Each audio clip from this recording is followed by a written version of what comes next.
나오기 전에 먼저 인사드리겠습니다. 주치를 나오고 있는 안병이라고 합니다. 오늘은 수업이 있어서 나온 건 아니고요. 저희 아이들 클리닉하러 지금 위에서 클리닉하고 있어서 그거 좀 봐주다가 저를 배워서 설명 진행하고 있습니다. 네, 먼저 인사 먼저 드리고 시작하겠습니다. 저는 다원교육에서 수학 가르치고 있는 수학 강사 안병이라고 합니다. 반갑습니다. 일단 날이 더워서 오시기 너무 힘드실 것 같았고 지금 막 너무 힘드시죠라는 인사말을 준비했었는데 강의실이 좀 추워서 네, 인사말을 좀 바꿔야 될 것 같은데 혹시 온도를 좀 높여드릴까요? 괜찮으신가요? 네. 네. 혹시 더우시면 말씀해 주시면 감사하겠습니다. 네. 그래서 저는 이번에 중3 하이퍼반 이제 최상위 학생들 담당으로 수업을 하게 돼서 그 부분에 대해서 좀 말씀드리고 우리 아이들 이번 여름방학부터 어떻게 좀 공부해야 될지 설명을 드리고자 이렇게 준비를 하게 됐습니다. 앞서 말씀드린 것처럼 저는 상산고 졸업해서 연세대학교 전기전자공학부에서 석사 학위를 취득했고요. 그리고 현재는 다원교육에서 이제 송파에서는 하이퍼반, 대치에서는 상산고반 수업을 진행하고 있습니다. 포인터가 바뀌어서 네. 대치에서는 상산고 1, 2학년 내신 전부 다 담당하고 있고요. 현재 우리 아이들이랑 동갑인 학생들 상상 면접 대비 수업까지 같이 진행하고 있습니다. 면접 대비 같은 경우는 작년부터 같이 하고 있는데 작년에 한 17명 정도 같이 해서 한 12명 정도 합격해서 그리고 지금 학생들도 1학년 올라가서 같이 수업하고 있습니다. 송파에서는 고1 하이퍼반 담당을 하고 있고요. 원래 전 대치에서 수업을 계속 하다가 이제 이창 이사님께서 혹시 송파 최상위 학생들 좀 같이 해줄 수 있겠냐라고 하셔서 작년부터 1학년 학생들 하이퍼반 올해부터죠. 이제 작년 12월부터 맡아서 수업을 좀 진행을 했고 뒤에서 한번 말씀드리겠지만 반 학생들 만점자 비롯해서 1등급 여러 나와서 네, 열심히 같이 하고 있습니다. 그리고 이번 여름방학부터 중3 하이퍼반 같이 이제 수업을 하게 될 예정이고요. 반소개나 이런 거에 앞서서 이창희 사님께서 말씀을 좀 해주셨지만 간단히만 좀 정리를 해볼게요. 일단 내신이 5등급제로 바뀝니다. 4%였던 1등급이 10%까지 늘어났고요. 이게 사실 좀 체감이 안 되실 수 있어요. 10%가 어느 정도인지. 그냥 객관적으로 딱 숫자로만 말씀을 드려볼게요. 작년 수험생 44만 명이라고 말씀을 드렸을 때 스카이 합격자 12,000명 정도 됐습니다. 3% 정도라고 생각하시면 되는데 10%가 1등급인 거예요. 그러면 1등급에서 밀려났다. 내가 내신 2등급이 나왔다. 정말 최상위 학생들, 최상위에서 경쟁하는 학생들 입장에서 상당히 큰 타격이라고 볼 수 있습니다. 반대로 이야기하면 내가 1등급을 맞았을 때 지금 1등급과 내년 1등급은 타격 차이는 조금 있을 거예요. 내신 자체의 변별력은 조금 떨어질 거다라고 말씀을 드릴 수 있고 그럼 뭐가 중요할 거냐? 당연히 학생부가 중요해질 겁니다. 그 외 평가 요소들이 좀 많아질 거고요. 세특 많아질 거고 무슨 강의 수강했는지 내가 무슨 활동했었는지 그리고 수능 최저 기준은 당연히 조금 올라가지 않을까. 물론 서울대는 학생부를 조금 더 강화하겠다고 얘기를 했지만 아직 28학년도까지 나오진 않았어요. 그래서 앞으로 우리 학생들이 대입을 할 때는 어떤 식으로 바뀔지 내신에 대한 변별력이 떨어졌기 때문에 수능 자체를 올릴 거고요. 근데 수능에서 미적분이 빠졌기 때문에 또 정시에서는 학생부를 볼 가능성이 커졌습니다. 결국 정시랑 수시가 어느 정도는 조금 융합을 하려는 방향으로 가지 않을까 생각이 되고 있는데 그 부분은 확실한 대입 발표가 나와야 알 수 있는 부분이라서 이 정도로만 말씀을 드리고요.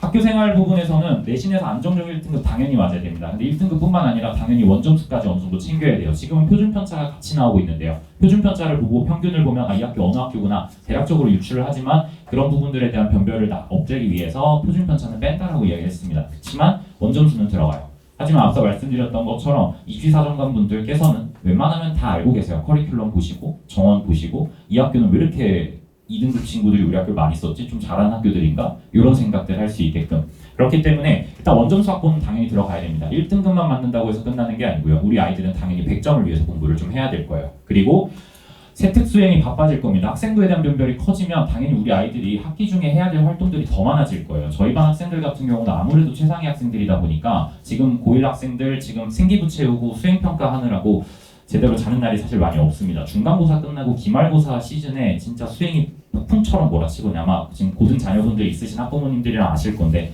저희 아이들도 몸엔 좋지 않겠지만 몬스터를 몸에 달고 삽니다. 카페인 음료를 몸에 달고 살고요. 반에서도 이제 먹으면서 어제 몇 시간 잤어 물으면 한 4시쯤 잠들었대요. 학교 가려면 몇 시에 일어나야 돼? 6시 반쯤 일어난대요. 2시간 반 자고 막 그런 친구들도 많이 있습니다. 근데 그때 지금 상황보다 조금 더 강화될 가능성이 커요. 그럼 그 말은 무슨 말이냐? 우리 아이들 학기 중에는 사실 뭔가 실력을 올릴 수 있는 활동들이 그러니까 성적을 올릴 수 있는 활동들이 많지는 않을 겁니다. 못할 겁니다. 시간적으로 불가능해요. 그렇기 때문에 죄송합니다. 이게 세 포인터라서 제가 이 포인터는 처음 써가지고 결국 지금부터 대입을 준비해놔야 됩니다. 그러니까 지금이 성적을 올릴 수 있는 기회라고 생각을 하셔야 돼요. 사실 중3이면 많이 어린 친구들이긴 하지만 그 친구들한테 우리 대입해야 되니까 준비해야 돼 라고 말하는 게 미안하기도 하지만 사실 지금부터 준비해야 우리 아이들이 경쟁력을 갖출 수가 있습니다. 그래서 저는 지금부터 올바른 방향으로 준비를 해야 된다. 그리고 바뀌어가는 이 교육과정의 개편에 맞춰서 우리 아이들이 어떻게 공부를 해야 될지 좀 말씀을 드리려고 하는데요. 일단 공부 내용 전에 과연 어떻게 해야 1등급으로 갈 수 있는가, 원점수 만점으로 갈 수 있는가, 제가 최상위 학생들을 계속해서 공부를 하면서 느꼈던 부분들, 그리고 저 역시도 어떻게 보면 고등학교 때 최상위 학생이었기 때문에 제가 공부를 했을 때 느꼈던 부분은 어떤 게 있었는지 좀 말씀을 드려볼게요. 첫 번째로는 환경이 너무 중요합니다. 저 같은 경우는 상산고를 나왔어요. 저는 정시로 대학을 갔었습니다. 근데 제가 뭐 대학을 갔던 건 한 10여 년 전이기 때문에 지금이랑 입시제도는 많이 달랐습니다. 그래서 입시제도가 좀 다르긴 했었지만 어찌되었건 전 정시로 가는 과정에서 하루에 16시간 정도 공부를 했어요.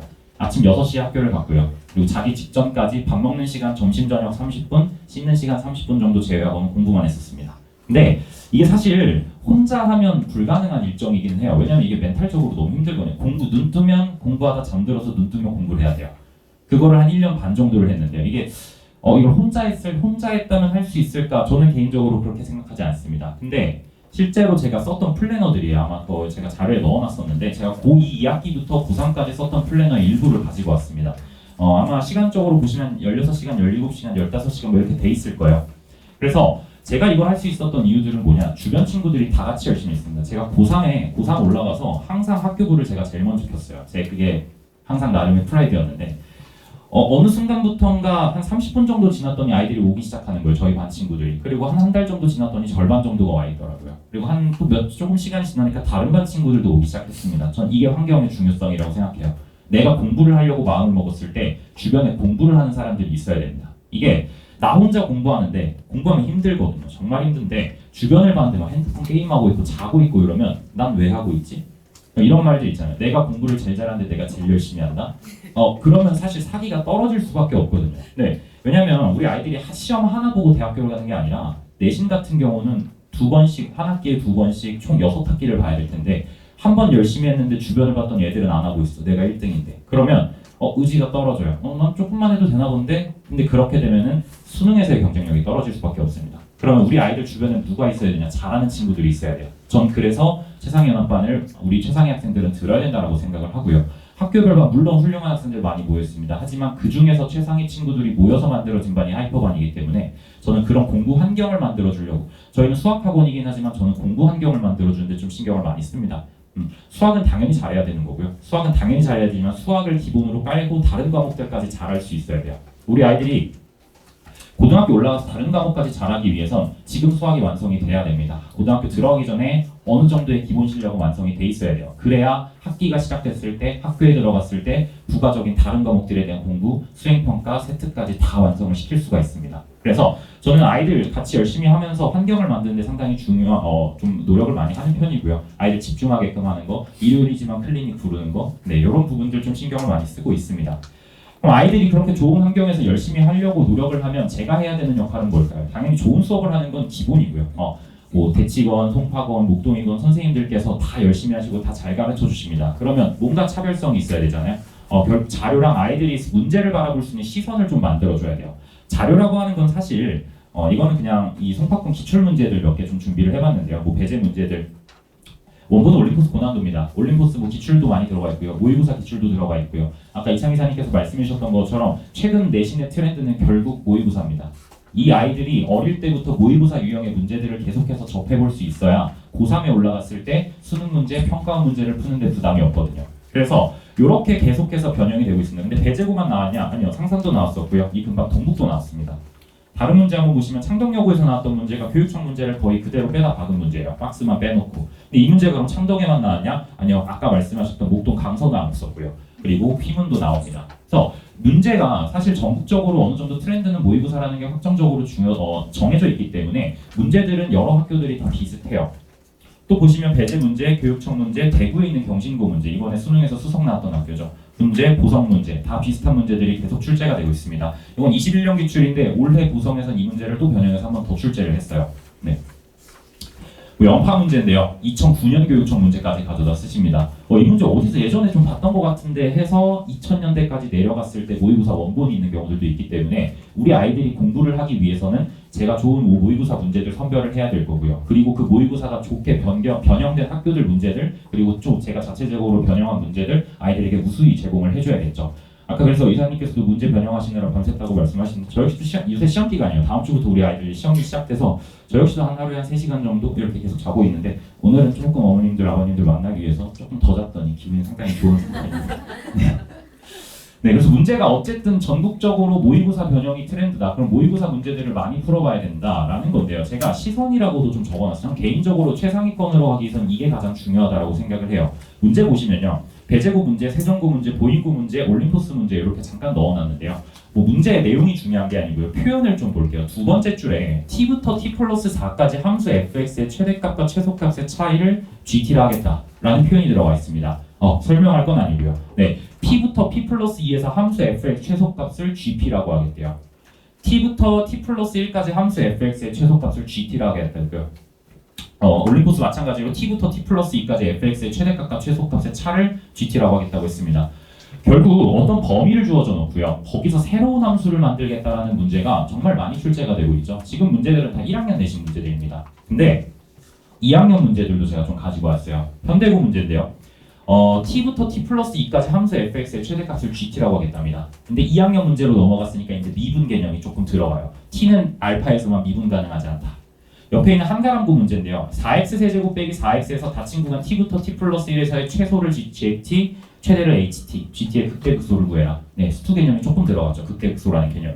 배제곱 문제인데요. t부터 t 플러스 2까지 최소값을 gt라고 하겠다.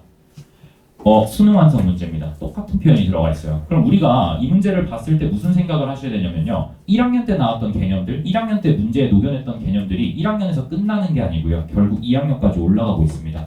그럼 우리 아이들 나는 정시로 갈 거라서 이런 거 대충 해도 될 것 같은데 라고 생각하시면 안 되는 게 올해 고3 3월 모의고사 문제랑 작년 수능 문제인데요. 고3 3월 모의고사 문제 t부터 t 플러스 2에서 fx의 최대값 gt라고 했고요. 알파 베타에서 미분이 가능하지 않다고 했습니다. 방금 전에 봤던 표현이랑 거의 똑같죠. 작년 수능 문제인데요. 작년 수능 문제 t-1부터 t 플러스 1까지 fx의 최대값 gt라고 정의했습니다. 결국 똑같은 표현이에요.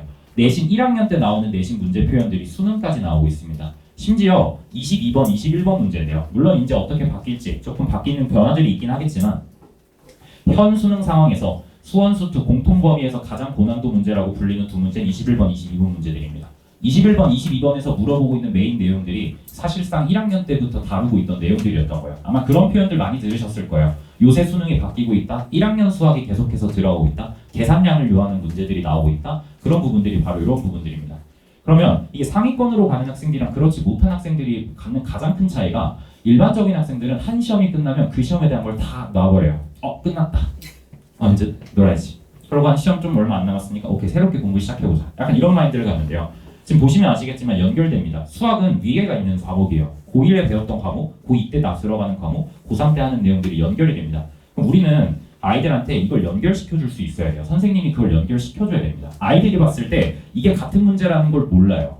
그래서 물론 내신 시험 자체만을 대비할 때는 사실 암기가 필요합니다. 왜냐면 워낙 타임어택인 시험이기 때문에 50분 안에 22문제 풀어내는 거 상당히 빡세거든요. 그럼 어쩔 수 없이 문제를 보고 문제를 외워서 이 문제를 어떻게 풀었는지 바로바로 떠올려야 되는데요. 실제로 수학 실력 자체를 올리고 수능에서 결과를 만들어내기 위해선 일관된 방향으로 계속 공부를 시켜줘야 돼요. 그리고 아이들이 문제를 봤을 때 문제를 분석할 수 있어야 됩니다. 이 문제 나 예전에 이렇게 풀었는데 그리고 이 문제 물론 수식으로 풀 수 있는데요. 저는 수업 시간에 항상 이걸 그래프로 간단하게 풉니다.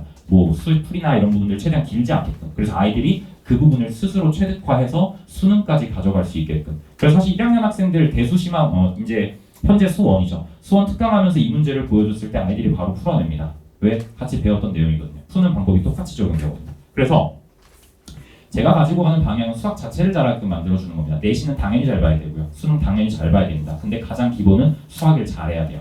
수학을 잘해야 자신감이 생기고요. 수학에 대한 비중을 조금 줄이더라도 다른 과목에 집중할 수가 있습니다. 네, 그래서 이런 목표를 가지고 저희는 지금 현재 수업을 진행하고 있고요. 네, 반속에 앞서서 이 특강 하나만 간단히 말씀을 드리고 넘어갈게요. 저희가 이제 대수와 심화 내용, 대수와 미적분 내용들을 함께 하게 될 텐데 대수 과목 이제 목차를 간단히만 아까 보셨지만 한 번만 더 정리해 보면요. 처음에 지수 로그 함수가 나옵니다. 두 번째로 삼각 함수가 나오고요. 세 번째는 수열이 나오는데 최근 수열 문제들은 함수적 관점에서 대부분 다 풀어냅니다. 미적분 원 과목들은요. 처음에 함수의 극한 파트가 나오고요. 두 번째 함수의 미분이 나오고 세 번째 함수의 적분이 나옵니다. 계속 나오죠, 함수가.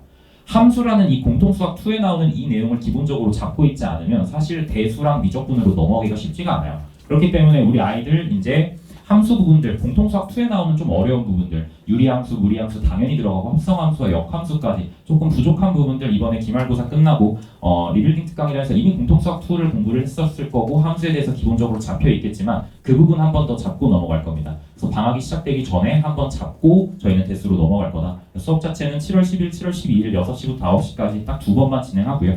두 번 다 참석한 학생들에게는 저는 이제 대치송파 내신 문제들 이거 실제로 학교에서 이런 문제들 나오고 있어 라는 거 한 중상 난이도 정도 아이들이 스스로 뭐 이제 한번 풀어볼 수 있게끔 자료 제공될 거기 때문에 한번 들어보셔도 도움 많이 될 거다라고 말씀드릴 수 있고요.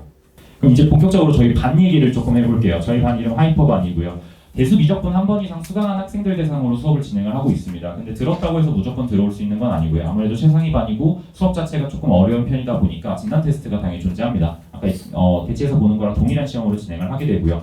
시험지는 제가 다 확인을 할 거라서 어떻게 풀었는지 어떤 부분들이 부족한지 다 확인을 좀 해서 말씀을 드릴 겁니다. 그래서 이름도 진단 테스트라고 사실 되어 있고 수업 자체는 월금 수업으로 진행이 되고 있고요. 이번 방학 동안에는 대수 심화 먼저 들어갑니다. 대수 먼저 들어갈 거고 월금 6시부터 10시까지 진행이 되고요. 7월 15일 월요일 날 개강을 할 예정입니다. 그리고 여름방학 특강으로는 송파 공통수학 1 내용을 조금 다뤄볼 건데요. 송파에서 나오는 실제 기출문항들을 좀 다뤄볼 예정입니다. 유형별로 단원별로 제가 구분지어서 수업을 진행할 거고요.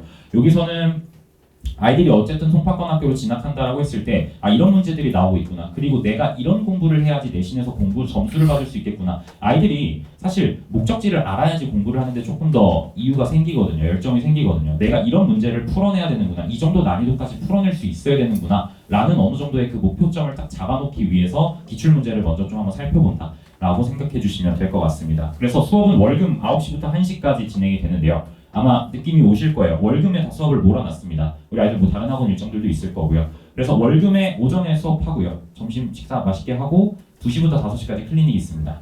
그래서 하고 저녁 식사 맛있게 하고 6시부터 10시까지 수업을 하게 됩니다. 그래서 사실 저희 반 학생들은 계속 이런 일정을 하고 있어요. 고1 학생들은 화목 쭉 하게 되고요. 상산 학생들은 수토 쭉 하게 됩니다. 네, 그래서 겨울방학 때는 아이들이 안병옥 윈터스쿨이라고 부르더라고요. 그래서 뭐 힘들어하기도 하지만 또 나름 또 그 안에서 재미를 느끼고 있습니다. 네. 그래서 일정은 이렇게 될 거고요. 9시부터 1시까지 방학특강 수업 진행하고 클리닉 2시부터 5시. 클리닉은 필수입니다. 우리 아이들 와서 부족한 부분들 채우고 이때 내신 기출 문제를 조금 더 다뤄볼 거고요. 정규 수업 6시부터 10시까지 진행됩니다. 그리고 방학 끝나고 나면 일정이 조금 뭐 전체적인 건 비슷한데 하나가 추가가 돼요. 정규 수업은 월금 그대로 진행이 되고요. 여기서 고2 선행 과정들이 들어가게 됩니다. 커리큘럼은 뒤에서 한 번 더 말씀드리겠지만 대수 먼저 진행하고 확통 쪽 개념 간단히 보고 그 후에 미적분, 문풀 먼저 하고 미적분으로 넘어가게 되고요.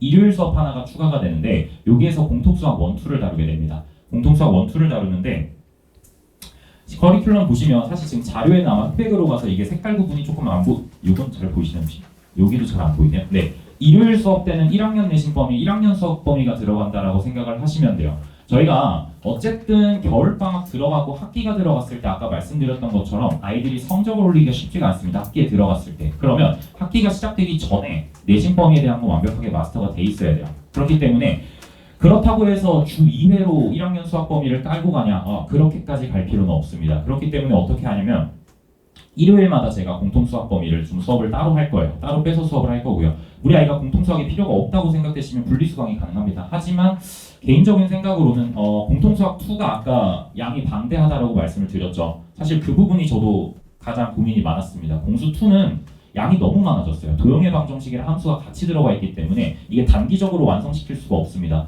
근데 공통수학 2는 2학기 때 들어가죠. 그럼 여름방학 때 하면 되는 거 아니야? 여름방학 3주 반입니다. 수업 회차지 7번 정도 나오거든요. 7번 안에 들어갈 수 있는 범위냐? 절대 아니에요. 그래서 어떻게 하냐? 8월부터 10월까지 일요일 때 제가 공통수학 2를 거의 한 2달 반 동안 정리를 할 거예요. 그리고 일요일 수업만 먼저 말씀을 드릴게요. 11월 12일, 11월 12월은 공통수학 1으로 다시 돌아갑니다. 아이들이 까먹지 않게끔. 그리고 나서 1, 2월에 바로 공통수학 내신 대비가 끝나게 되게끔. 저희는 그래서 겨울방학 때 사실상 내신 대비는 끝난다라고 생각을 하시면 돼요. 그렇기 때문에 학기 중에 입반을 했을 때는 아이들이 조금 어려움이 있을 수 있습니다. 방학 중에 내신 범위에 대한 학습이 다 끝나 있거든요. 지금부터 겨울방학까지 이미 모든 공부회가 다 끝나기 때문에 학기 중에 들어왔을 때는 진짜 본격적인 문풀, 심화 문풀, 타임어택 연습 이런 부분들 본격적으로 그런 부분들 위주로 대비를 하다 보니까 학기 중에 들어오긴 조금 어려울 거고요. 그래서 지금부터 차차 준비하는 게 중요하다라고 생각해 주시면 됩니다.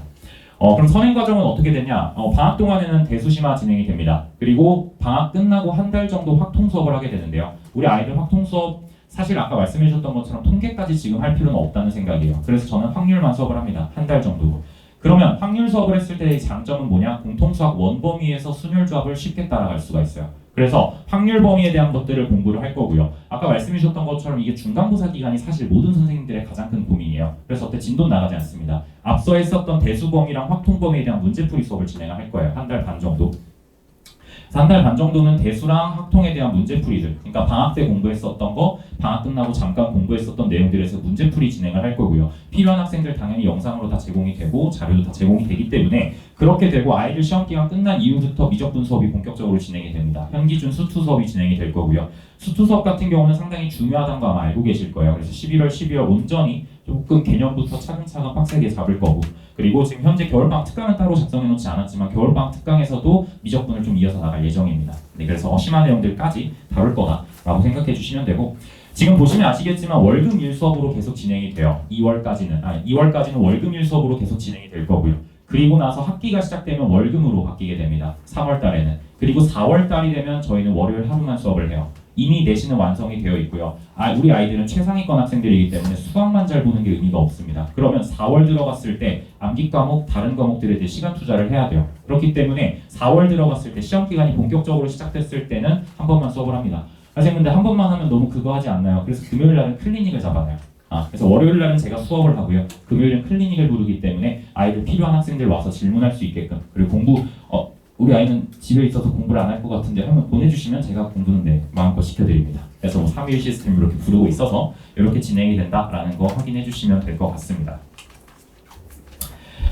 그리고 시험 내용 같은 경우는 앞서 계속 말씀드렸던 것처럼 기본적인 부분들은 당연히 잡지만 어쨌든 우리 아이들은 시험을 잘 봐야 되기 때문에 시험에서 가져가야 되는 풀이법들에 대한 공부를 계속 할 거예요. 단순 문제풀이만 시키는 게 아니고요. 이게 어느 정도 기본 개념, 심화 개념들이 잡혀 있어야 아이들이 문제에 녹여낼 수가 있습니다. 예를 들어서 수투를 기본으로 미적분을 기준으로 말씀을 드리면 도대체 왜 접하는 접선이 이렇게 생기는 거야 라는 거, 세실근해합이 도대체 왜 이렇게 되는 거야 라는 걸 이해를 해야 아이들이 문제를 봤을 때 써먹을 수가 있어요. 근데 그냥 야 이렇게 푸는 거니까 외워 라고 하면 절대 문제 변형됐을 때 못 봅니다. 표현이 똑같이 나와 있어도 못 봐요. 그래서 저는 아이들이 문제를 봤을 때 분석할 수 있게끔 아까 보여드렸던 1학년, 2학년, 3학년 연결된 문제들처럼 그걸 아이들이 스스로 좀 분석할 수 있는 그런 힘을 길러주려고 수업을 많이 하는 편이고요. 그리고 실제 시험장에서 가져가야 되는 좋은 풀이들, 그런 부분들 많이 설명하려고 노력하고 있습니다. 자, 아이들이 이번 방학 때부터 쭉 공부하게 될 자체 교재고요. 개념을 성공적으로 파헤치자라고 해서 개성파라고 부르고 있습니다. 그리고 아이들 이제 고등학교 넘어가면 기출을 분석하고 파헤치자라는 기분파 교재를 사용하게 될 텐데요. 이름은 그냥 기억해 주셨습니다. 그래서 수원 기본 개념, 심화 개념 다 들어가 있고 우리 아이들 일단 기본적으로 모의고사 문항들 위주로 많이 풀어보게 될 거예요. 모의고사 문항들 위주로 풀어보게 되는데 모의고사 문제를 변형한 학군지 기출 문제를 같이 풀어볼 겁니다. 그래서 요새 수능이 조금씩 바뀌어가고 있어요. 예전에는 평가원 문제라고 하면 정말 깔끔하고 정말 예쁜 풀이 가능하고 이런 문제들이 나왔다면 작년 기준으로는 어느 정도 계산량이 필요하고 조금은 지저분한 풀이가 들어가는 문제들로 바뀌었습니다. 근데 그게 원래 내신의 기조거든요. 내신은 어느 정도 기본 베이스로 만들어져 있는 평가원 문제에서 선생님들이 조금씩의 변형을 가하기 때문에 아무래도 조금씩의 풀이가 첨가될 수밖에 없어요. 그럼 그런 부분들을 아이들이 풀어낼 힘이 필요하다는 거죠. 그래서 아이들이 깔끔하게 풀어내는 문제들도 풀어보지만 조금은 계산량이 더 들어가는, 계산을 끝까지 마무리 지을 수 있는 그런 연습들도 같이 진행할 예정입니다. 숙제는 제가 뒤에서 한 번 더 말씀을 드릴게요. 네. 그래서 이게 교재 내용들이고요. 설명 들어가 있고 문제풀이고 모의고사 문제 들어가 있고 그거랑 비슷하게 대칭성 활용하는 문제들 중에 내신 문제 어떻게 들어가 있는지 이런 거 보시면 될 것 같습니다. 그럼 반에 대해서는 간단히 좀 말씀을 드렸고요. 아무래도 조금 힘드시죠? 이게 이창희 이사님께서 워낙 좋은 말씀을 많이 해주셨고 저도 좋은 이걸 드리려고 하는데 학생들도 아무리 좋은 강의 2개 연달아 들으려고 하면 힘들거든요. 네, 그래서 잠시 지금은 약간 쉬어가는 코너라고 들어주시면 될 것 같습니다. 제가 왜 이제 우리 아이들을 어떻게 가르치고 있고 우리 아이들이 어떤 부분에서 도움을 받고 있는지 그런 부분들 한번 보여드리려고 하는데요. 저희 반의 학생이 이제 배제고 학생이 있어서 배제고 시험 문제나 이런 것들 이제 다 대비를 해주는데 올해 배제고 16번 문제였었고요. 객관식 최고 배점 문제였습니다. 그래서 이 문제가 사실 모의고사 변형 문제예요. 딱 봐도 아시겠지만. 근데 이 문제가 어딘가 눈에 익지 않으신가요? k-1부터 k 플러스 1까지 함수 절대값 fx의 최대값을 gk라고 하겠답니다.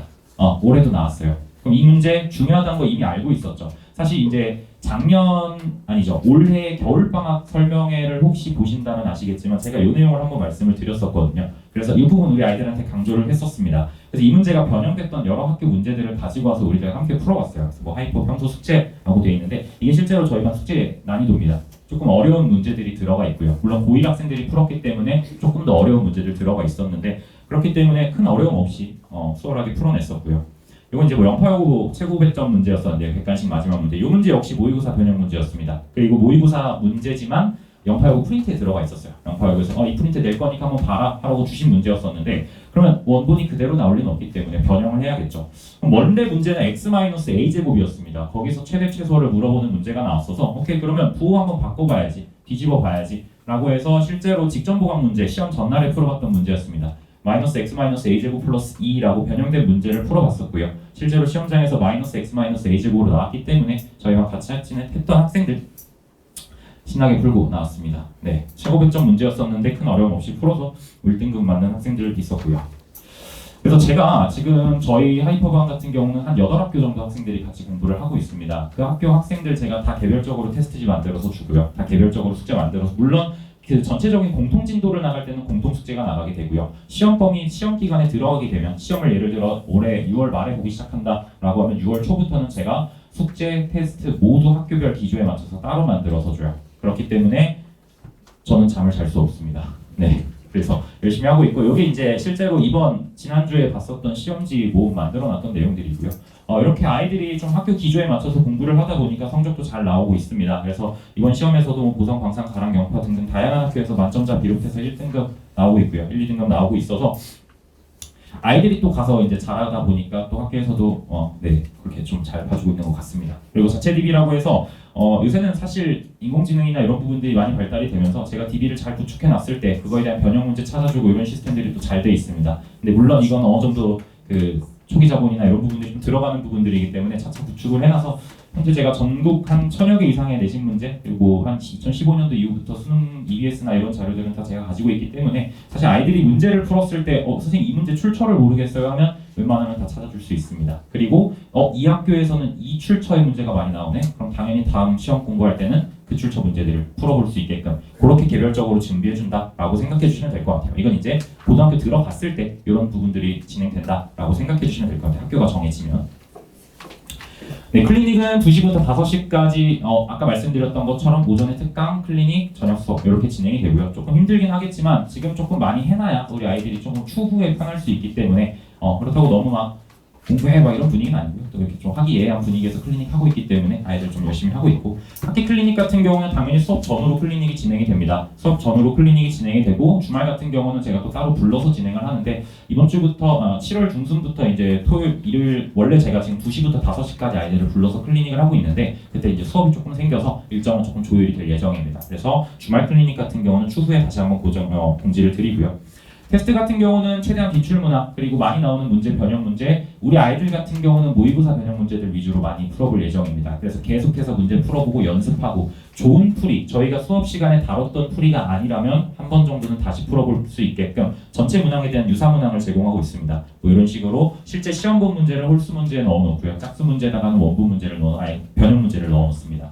혹시 변형 문제를 풀었는데 좀 이상하게 풀었다? 그러면 무한정 문제는 들어가게 됩니다. 그래서 아이들이 완벽하게 풀어낼 때까지 정리를 하고요. 그런 부분들 정리해서 뭐 정답률, 난이도 이런 부분들 정리해서 어머님들께 보내드리고 있습니다.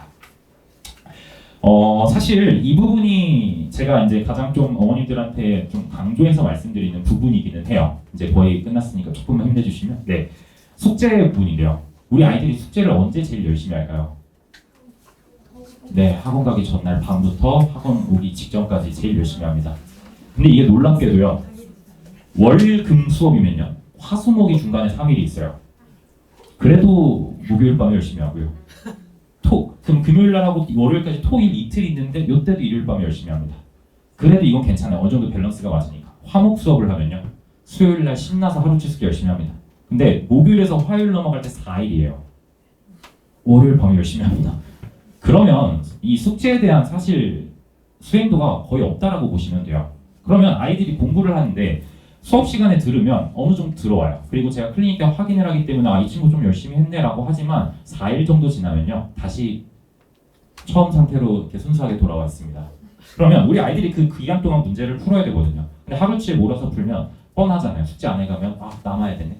저희는 숙제를 안 하면 다 풀고 가야 되기 때문에 남아야 되네. 그럼 어떻게 하죠? 대강대강 풀어봅니다. 계산 과정 끝까지 안 풀어보고요. 어느 정도 하다가 이게 답인 것 같으면 체크하고요. 심지어 숙제인데 그냥 본인의 감을 믿는 친구들도 있어요. 아무튼 그렇게 하기 때문에 사실 이런 부분들은 성적 향상에 전혀 도움이 되지 않습니다. 숙제를 하는 게 그냥 스트레스일 뿐이에요. 그렇기 때문에 저는 데일리 숙제라는 걸 진행을 합니다. 말 그대로 저는 매일 숙제를 제출을 받고요. 학원에 와서 제출하는 건 아니고 저한테 숙제 부분들을 한 걸 촬영해서 찍어서 보내요. 그러면 저는 개별적으로 다 피드백을 해서 보내줍니다. 매일매일. 현재 1학년 하이퍼 친구들 하고 있고요. 상산 친구들 하고 있습니다. 이 부분의 장점이라고 한다면 뒤에서 한 번 더 말씀을 드리겠지만 개별 피드백이 다 가능해요. 우리 아이들 아무리 친구들이랑 잘 어울리고 이렇게 활동적인 친구들이라고 해도 공부적인 측면에서 엄청 소심합니다. 질문하라 그러면 절대 안 해요. 절대 안 해요. 그러면 나 이 문제 모르는데 쟤네들은 다 아는 거 다 같은 마음이거든요. 쟤도 모르고 얘도 모르고 다 모르는데 아무도 손을 안 드니까 나만 모르나 봐. 질문하면 좀 창피할 것 같고 그렇기 때문에 질문을 안 해요. 그러면 그 문제는 넘어가게 되겠죠. 그럼 그 문제가 다음에 또 나와요. 이 문제 지난번에 나왔었는데 나 또 질문이네. 지난번에 나왔는데 질문하면 또 혼나겠네. 그러면 이제 또 안 하고 또 안 하고 결국 그 문제는 해결이 안 됩니다. 그래서 저 같은 경우는 이제 개별 피드백이라고 해서 어차피 카카오톡으로 다 제출을 미리 한번 좀 보여드리면 이런 식으로 다 제출을 받아요. 숙제에 대해서 제출을 받고 그럼 제가 확인을 해서 질문인 문제들에 대해서 풀어주는 게 아니라 문제를 풀 수 있는 힌트를 남겨놓습니다. 어느 정도 필요한 개념, 수업 시간에 했던 내용들 아니면 수업 시간에 다뤘던 교재에서 다뤘던 비슷한 유형의 문제가 있으면 이 문제 풀이 한 번 더 참고해라 라고 얘기를 해줘요. 그럼 아이들이 보고 나서 이거 이렇게 풀었지 떠올리면서 다시 한번 풀어볼 수 있게끔 피드백을 줍니다. 그러면 아이들이 부끄러워할 수가 없죠. 저한테 이미 보여줬으니. 그리고 풀이가 애매한데 동그라미가 쳐져 있다. 절대 안 됩니다. 그럼 무조건 다시 풀어야 되는 거고요.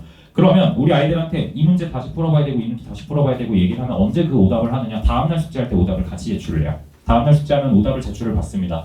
이게 저는 하루 20문제씩 숙제가 나가요. 양 자체가 적다라고 느껴지실 수 있는데요. 문제 난이도가 상당히 높습니다. 그래서 아이들이 그냥 양치기로 풀어낸다기보다는 한 문제 한 문제를 좀 고민하면서 풀어낼 수 있게끔 문제를 제공을 하고 있고요. 그러면 아이들이 예를 들어 풀면서 숙제가 한 4문제 정도의 오답이 생겼다. 근데 이거를 5일치 정도 밀려서 질문하려고 하면 20문제예요. 그럼 아이들 입장에서도 이거 20문제를 질문하고 가면 내가 오늘 집 못 갈 수도 있겠는데 라는 생각이 들어서 질문을 줄여요. 그렇지만 4문제 매일매일 질문하고 오답하는 건 어렵지 않거든요. 아이들 입장에서도 20문제 숙제하는 거랑 25문제 숙제하는 거는 별반 차이가 없거든요. 그래서 매일 아이들이 오답을 진행을 합니다. 그러면 또 하나의 장점, 아이들이 다음 수업에 왔을 때 이미 직전 수업에 대한 숙제는 모두 완료가 돼 있어요. 아이들은 다 숙제까지 끝내 있고요. 오답까지 끝나 있습니다. 그럼 제가 하는 건 공통적으로 나왔던 질문에 대해서만 한 번 더 정리를 해주고요. 그 후에는 온전히 수업에 집중할 수 있습니다. 온전히 수업에 집중했을 때의 장점은 제가 진도 나가는데 급급할 필요가 없어요. 아이들한테 문제를 풀어볼 수 있는 시간을 줄 수 있고요. 고민할 수 있게 하고 있어요. 고민할 시간을 줄 수가 있습니다. 근데 이것보다도 가장 중요한 건 사실 매일 수학을 하는 거예요. 습관을 잡아주는 게 중요하거든요. 중학교 때 가장 중요한 건 공부하는 습관을 잡는 겁니다. 고등학교 때 올라갔을 때요. 사실 수행평가 이런 거에 너무 치이면서 아이들이 없던 공부 습관을 만들 수가 없어요. 지금 나한테 닥치는 이 일들만 해더라도 벅차서 할 수가 없거든요. 그래서 중학교 때 이런 부분들을 좀 만들어놔야 아이들이 오케이. 내가 20문제 푸는 거 20문제 정도 풀어야지 라는 게 어느 정도 몸에 들어가 있어야 고등학교 올라가서 아무리 바빠도 내가 아무리 좀 바빠서 공부할 힘이 안 나더라도 이건 해야지라는 습관을 좀 들여놓는다라고 생각하시면 되고요. 네, 이렇게 아까 보여드렸던 것처럼 제가 이제 작성해서 보내준다라고 생각하시면 될 것 같습니다. 그래서 이런 부분들 바탕으로 해서 아이들 좀 관리나 이런 측면 최대한 열심히 하려고 하고 있고 아이들이 부족한 부분들, 모르는 부분들은 최대한 많은 자료 그리고 좋은 자료 설명 이렇게 진행을 하고 있습니다. 네, 일정 특강 같은 경우는 아까 말씀드렸던 것처럼 최근에 출제했던 기출 문제들 다뤄볼 예정이고요. 통통 7월 22일 월요일날 개강해서 이번 방학 동안 7회 동안 진행이 됩니다. 수업은 오전 9시부터 1시까지 진행이 되고요. 일부 심화 문제에 대해서는 당연히 대치, 목동, 전사고, 유사문항들도 같이 다뤄봅니다. 송파 기출이긴 하지만 좀 중요한 문제들은 같이 한번 다뤄보고요. 수식 풀이 물론 중요합니다. 그렇지만 아이들이 실제 시험장에서 가져가야 되는 풀이법들에 대해서 공부를 해볼 거예요. 너희가 이 문제는 시험장에서 이렇게 풀었어야 돼. 근데 이 문제는 서술형이었으니까 서술로 이렇게 풀어야 돼. 정석적으로 푸는 것까지 다 수업을 합니다. 그래서 그런 부분들 확인해 주시고요.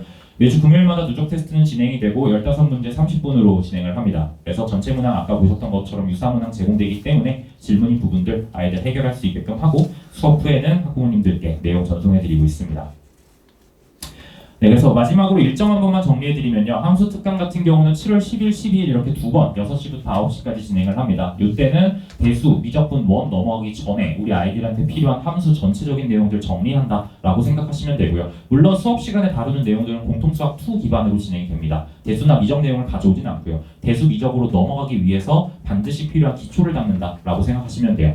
네. 그리고 함수, 합성함수, 역함수 등 이게 수식적으로 풀어냈을 때 어마무시하게 길지만 이거를 그래프의 관점에서 완벽하게 기하적인 관점에서 이해했을 때 아이들이 상당히 빠르게 풀어낼 수 있는 부분들이 있거든요. 그런 부분들 함께 정리할 예정입니다. 수강생 전원 기출문제 제가 제공하고요.